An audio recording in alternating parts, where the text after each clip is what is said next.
When I first met you, you both, and I don't even know who of you made this remark, we have given up being victims of a circumstance.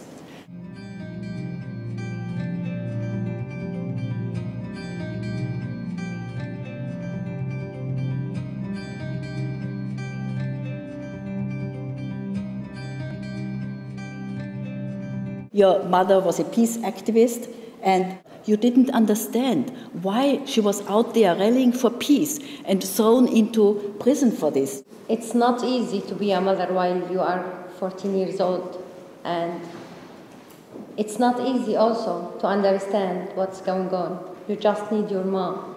But now, after I became a mother, I understand. I lost my brother. I live as a mother for my brother my whole life after my mother go to the jail.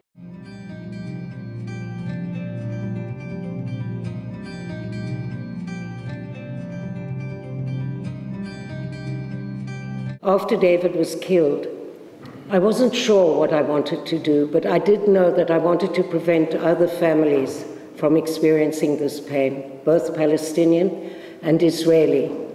I understood very clearly that Palestinian mothers shared the same pain as I had. Only one person killed my son, and he didn't kill David because he was David. He killed David because he was a symbol of an occupying army. That's very hard for me to say, but that's the truth.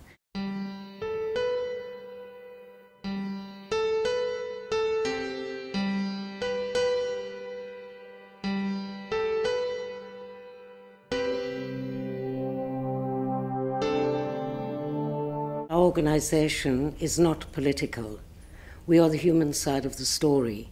What we feel is there has to be a framework for a reconciliation process to be in place for eventually when political agreements are signed. Because if we don't have that, it'll just be a ceasefire. We'll never have peace. When I decide to be part of the parent circle, which really I'm so proud. Not just so proud to be with this amazing people. We understand how to use this pain as a power. This is what we should do. A lot of tears, a lot of pain in our shoulder.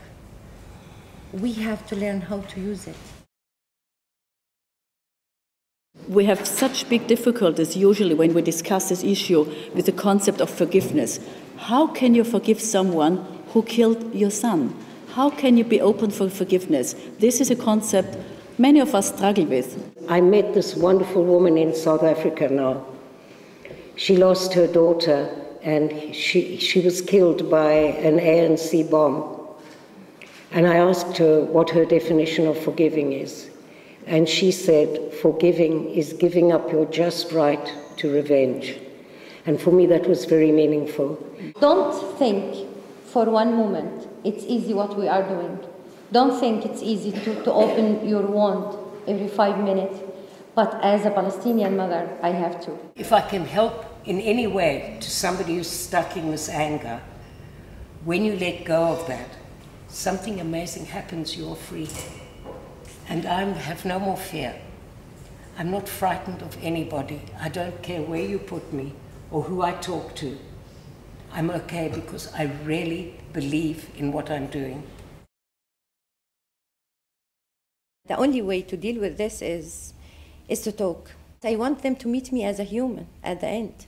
Maybe I will change the picture, the whole picture. If I met an Israeli mother, I met her as a human, I will change her mind.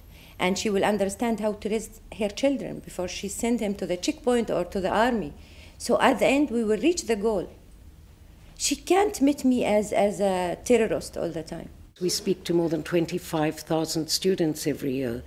These kids have never met a Palestinian in their lives. They have no idea who's on the other side, and this is one of the biggest problems that we have as two nations. The only face I met in my whole life is the soldier face. I never thought that he raised in a house with a mother, with a sister. When you understand the human factor in all of this conflict is when you begin to understand the madness of killing.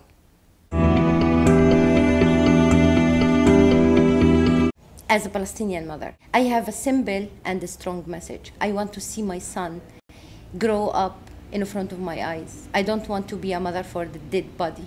And if they understand this, I think we can reach a solution between each other. And what I understand now is the other side, the mothers, have the same message. We were a group of Palestinian and Israeli mothers who have all tasted the consequence of a conflict. And we've realized that if we can sit together and talk in one voice, then surely that can be an example for everyone else. Imagine if we became together in one voice, if we refuse to accept any violence anymore, it will be a huge message. When I look at women and I look at the power that's never been used, I see this group of saved women who could really change the world if they really believe in themselves.